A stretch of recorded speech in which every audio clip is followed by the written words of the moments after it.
Orang serakah itu fokusnya cuma untuk dirinya, hanya dirinya dan dirinya. Apa yang bisa dia dapat untuk dirinya, bagaimana dia memperkaya untuk dirinya sendiri. Apa yang menguntungkan bagi dirinya sendiri.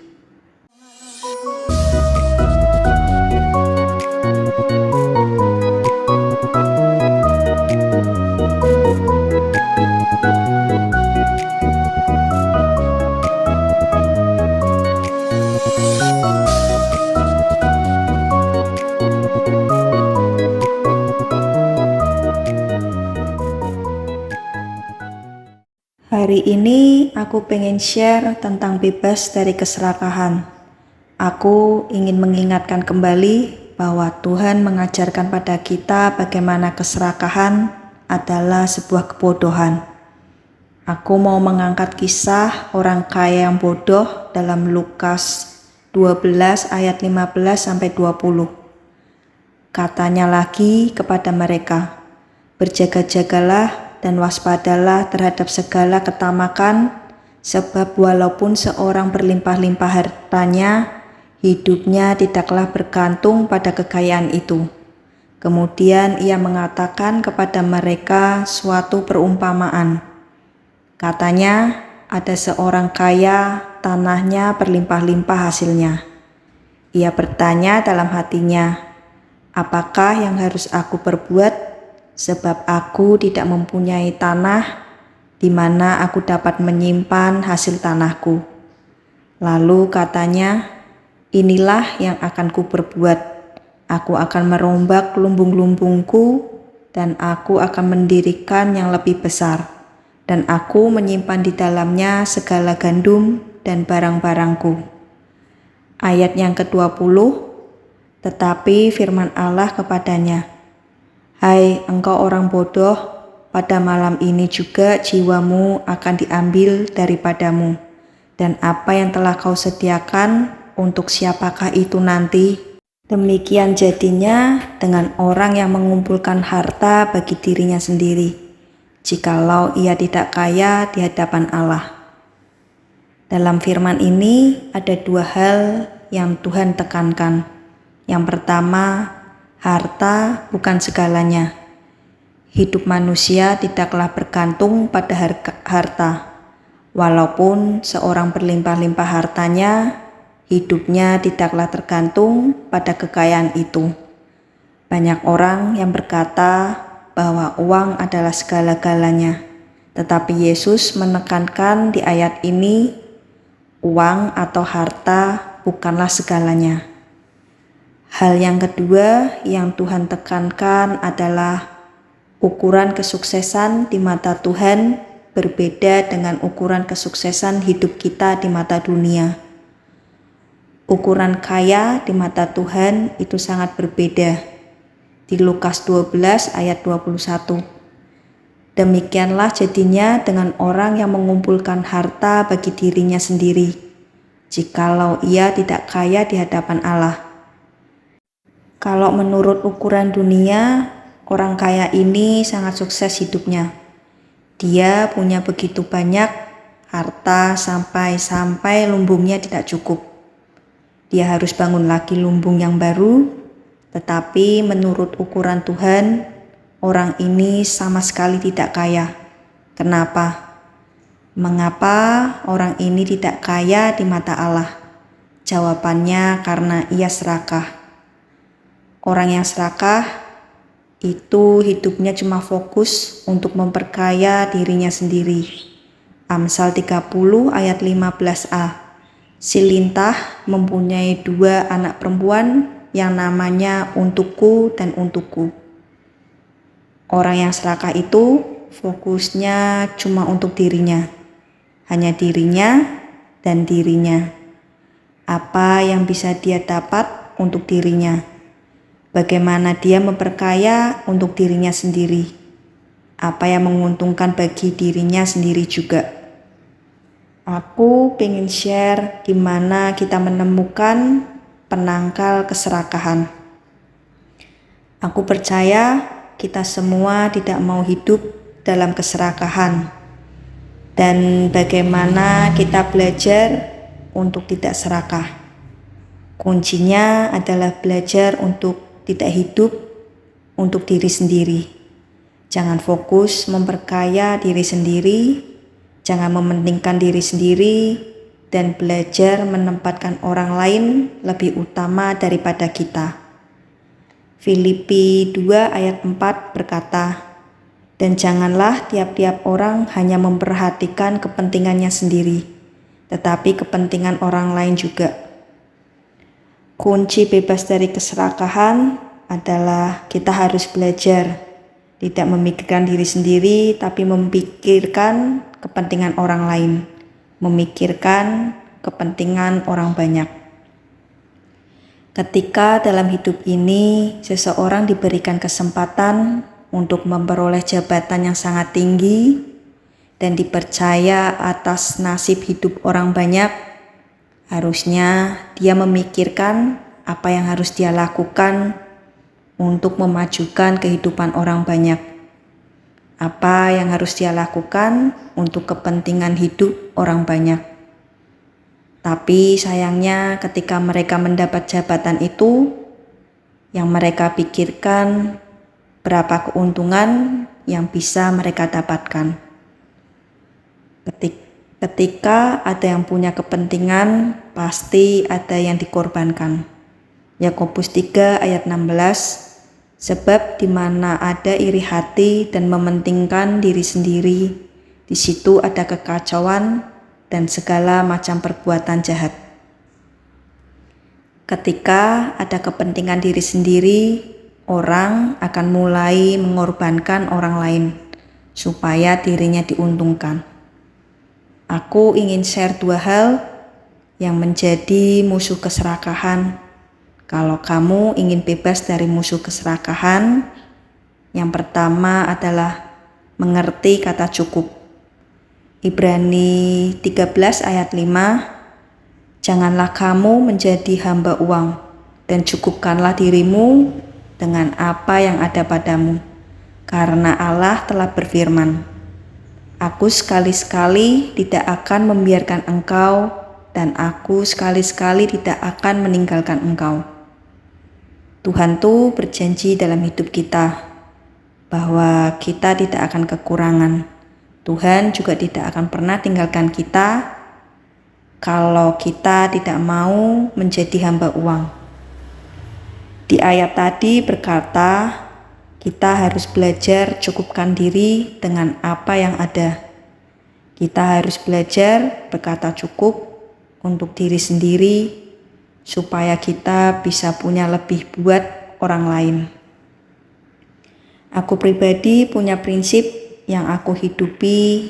Yang pertama, ambil secukupnya. Contohnya, setiap kali aku diberi berkat berupa makanan atau apapun oleh siapapun, aku akan mengambil secukupnya untuk aku. Ketika mertua aku memberikan 3 loyang kue, yang aku lakukan adalah aku membuka salah satunya. Terus aku potong seberapa banyak yang dibutuhkan untuk orang-orang yang ada di rumah bersama aku. Lalu sisanya aku bagikan ke tetangga dekat dan teman-teman di kantor suamiku, kalau itu cukup. Jarang sekali aku mau menyimpan makanan di freezer, karena aku pikir makanan yang fresh selalu yang terbaik. Makanan itu ada batasnya. Kita itu nggak mungkin bisa makan semua makanan. Mana mungkin aku bisa makan 3 loyang kue. Aku pikir aku hanya makan 1-2 potong kue dengan susu coklat di pagi hari. Nikmat bukan? Daripada disimpan-simpan di kulkas, belum tentu juga ingat, belum tentu juga dimakan. Aku berpikir lebih baik dibagikan kepada yang membutuhkan. Kemudian belajar berkata cukup. Prinsip hidup aku tentang mengambil secukupnya setiap kali aku menerima kado dari siapapun.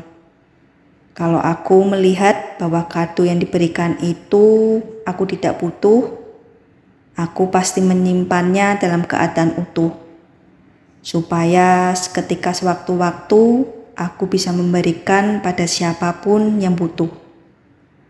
Ambil secukupnya. Contoh lagi, aku percaya kalau kamu pernah lihat ketika anak-anak kecil dibawa makan bersama-sama di satu meja.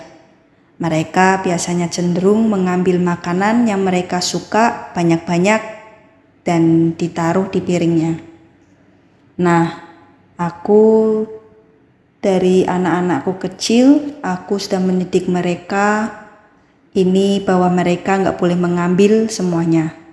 Mereka hanya boleh mengambil secukupnya supaya yang lain kebagian. Ketika anak-anakku atau anak-anak yang lain berkata, "Mama, nanti aku kehabisan." Dan aku selalu bilang gini, "Kalau habis, Mama pesan lagi." Kita perlu sekali mendidik anak-anak kita dari kecil untuk tidak serakah. Apalagi kalau kamu ditraktir orang makan, jangan rakus, meskipun itu enak. Amsal 23 ayat 1. Bila engkau duduk makan dengan seorang pembesar, perhatikanlah baik-baik apa yang ada di depanmu. Taruhlah sebuah pisau pada lehermu bila besar nafsumu. Ayat ini mengajarkan siapa kita dapat dilihat dari cara makan kita. Kalau kamu tidak mau dinilai sebagai orang yang serakah, bila diajak makan oleh orang kaya atau atasanmu, pastikan kamu pesan yang secukupnya. Prinsip hidup yang kedua, yang pertama adalah mengambil yang secukupnya. Bagaimana kita bisa menang dari keserakahan, dan musuh dari keserakahan adalah kemurahan hati. Itu ayat 26. Keinginan bernafsu sepanjang hari, tetapi orang benar memberi tanpa batas. Belajar menyisihkan untuk orang lain. Kalau kita bisa merasa cukup dan berkomitmen untuk menabur, kita bisa menjaga hati kita supaya kita tidak serakah. Gimana supaya kita tidak kekurangan? Bisa menabung dan bisa untuk menabur. Belajar tidak meningkatkan gaya hidup, sekedar menghabiskan berapapun penerimaan. Contoh, aku mengatur keuangan keluarga kami. Aku udah tahu untuk uang sekolah butuh berapa. Untuk biaya rumah tangga, listrik, air, dan makan kira-kira berapa. Aku tidak mau gaya hidup ini ditingkatkan hanya karena kadang mendapat berkat yang lebih. Karena apapun yang bisa aku tabur, lalu selebihnya untuk masa depan anak-anak aku. Oleh karena itulah ketika masa sulit datang, kami masih bisa makan. Bagaimana kita bisa menabur kalau kita sendiri kekurangan? Nah, tetapkanlah untuk menabur setiap kali kamu ada pemasukan, sehingga kita tidak terjerat oleh keserakahan. Kunci untuk bebas dari keserakahan adalah memberi. Tapi tahukah kamu, memberi adalah kunci untuk kebahagiaan. Kisah Para Rasul 30 ayat 35, Yesus mengajarkan kepada kita lebih bahagia memberi daripada menerima. Kok bisa? Kenapa? Memberi membuat orang bahagia. Karena orang bermurah hati itu banyak sahabatnya dan dikelilingi oleh orang-orang yang mendoakannya supaya sehat dan panjang umur. Kalau kita pelit, kita pasti didoain yang gak baik. Siapa sih yang mau deket-deket sama orang pelit? Amsal 19 ayat 6. Banyak orang yang mengambil hati orang dermawan, setiap orang bersahabat dengan si pemberi. Orang yang bermurah hati itu pasti banyak temannya, tidak harus selalu berupa uang. Orang-orang yang bermurah hati dalam bercerita hal-hal lucu itu pun pasti banyak yang suka. Tuhan itu menyediakan benih bagi para penabur. Aku belajar prinsip firman Tuhan tuh gini. Ketika kita bisa menabur, bukan karena kita baik, bukan karena kita murah hati, karena sesungguhnya benih yang kita tabur itu berasal dari Tuhan sendiri. Ketika Tuhan memberkati kita, kita harus sadar bahwa Tuhan memberikan benih untuk ditabur dan benih untuk kita makan. Aku ingin bilang begini, ketika Tuhan menggerakkan hati kita untuk menabur untuk seseorang atau sebuah pelayanan, aku cuma mau bilang Tuhan cuma butuh ketaatan. Jangan khawatir kita kurang, karena Tuhanlah yang menyediakan benih bagi para penabur. Ingat, setiap kita diberkati ada dua bagian. Ada yang boleh kita makan sebagai roti, ada yang menjadi benih untuk kita tabur.